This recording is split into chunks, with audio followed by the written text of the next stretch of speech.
I used to be invisible, the quiet sister who faded into shadows, while my glamorous sibling commanded every room. But when Mariah's cruel joke at her own bridal shower backfired spectacularly, everything changed. A chance encounter with renowned designer Luca Rinaldi revealed my thrift store outfit was actually an unreleased luxury piece, and suddenly the girl everyone mocked was the face of a major fashion campaign. Now, as I attend her wedding in a stunning gown that steals the spotlight, I'm not here to compete.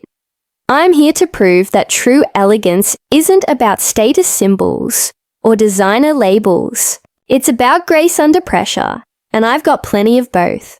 Watch as the sister, who was always overlooked, becomes the woman they never expected to rise.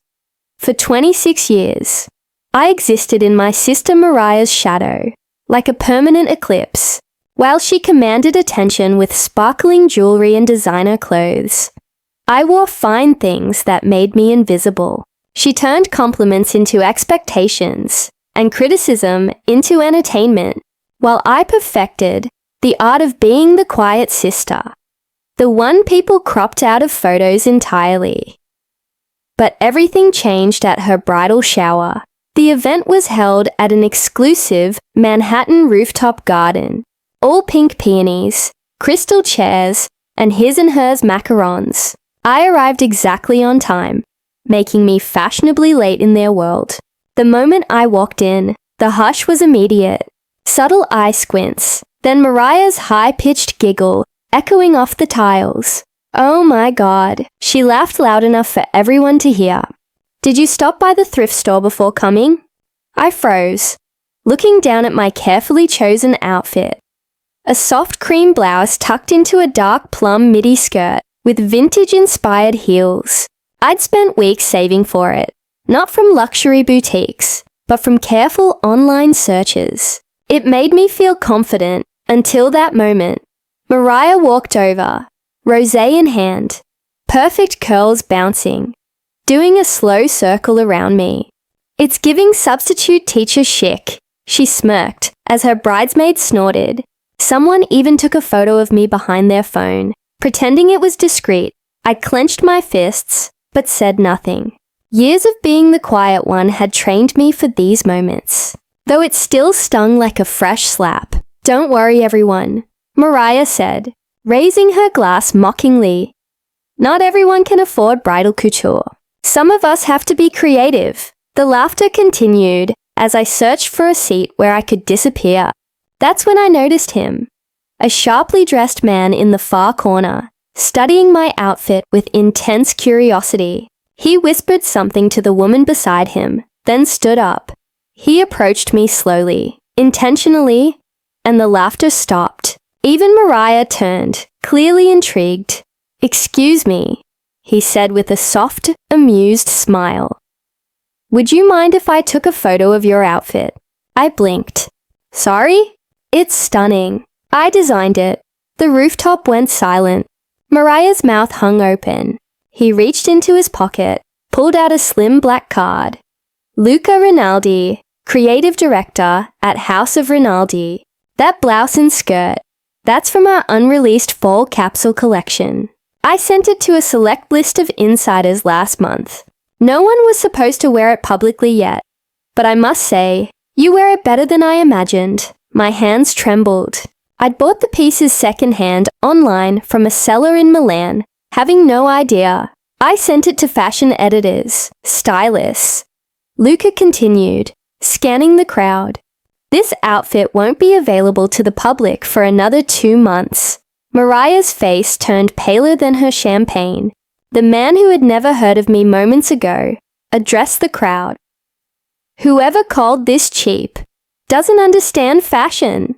Mariah's fingers tightened around her glass, as if crushing it into dust. For once, she had no words, no quips, no charming deflections. "I didn't know it was unreleased," I told Luca softly. "That makes it even better." He replied warmly. "You wore it with no label, no hype, just style. That's real fashion." He looked around the crowd. And may I ask who called this ensemble? What was it? Cheap thrift store? It was just a joke, Mariah said, her voice unusually thin. We're sisters. We joke all the time, but everyone knew it wasn't a joke. I think I'll be going, I said quietly, tucking Luca's card into my clutch. Thank you for the invitation. As I turned to leave, Luca gently touched my shoulder. Would you stay just a little longer? I'd like to discuss something professional. Professional? I'm launching a new campaign for real women. People who carry elegance without trying. You embody that. Would you consider modeling for us?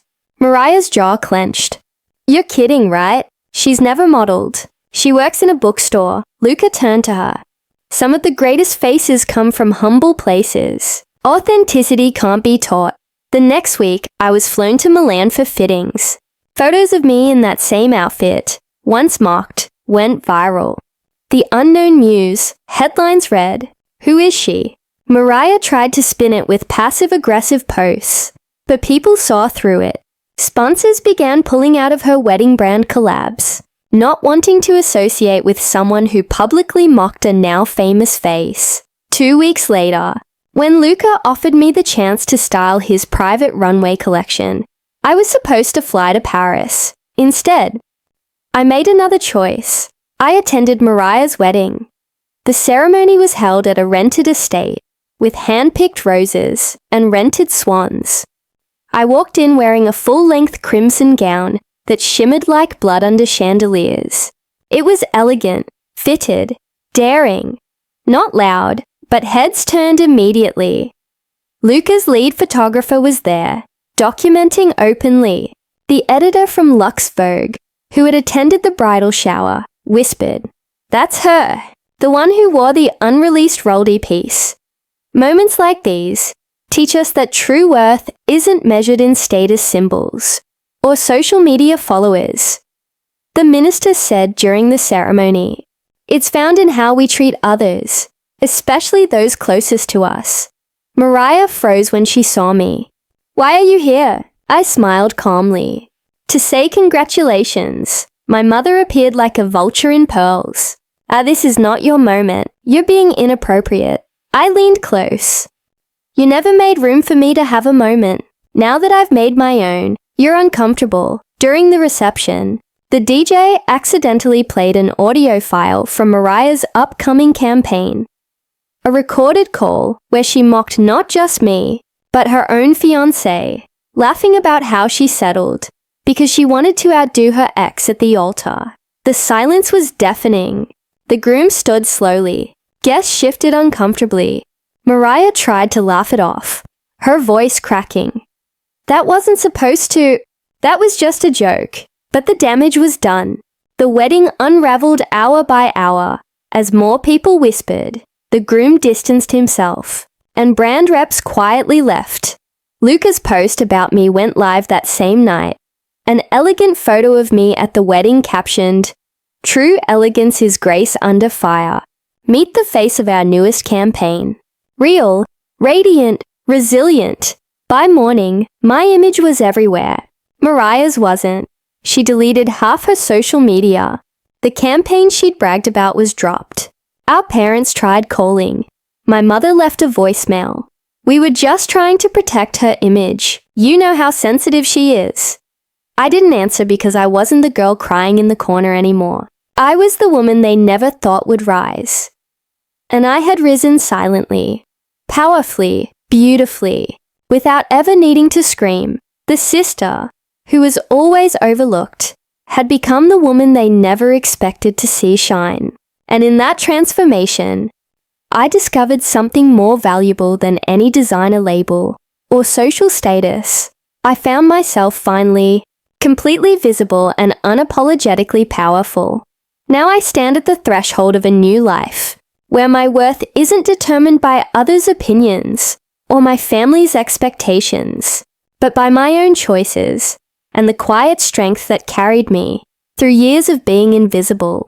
The best part, I didn't need to destroy anyone to lift myself up.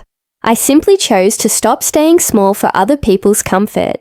Please subscribe to our channel and tell us in comments, from where are you watching this video?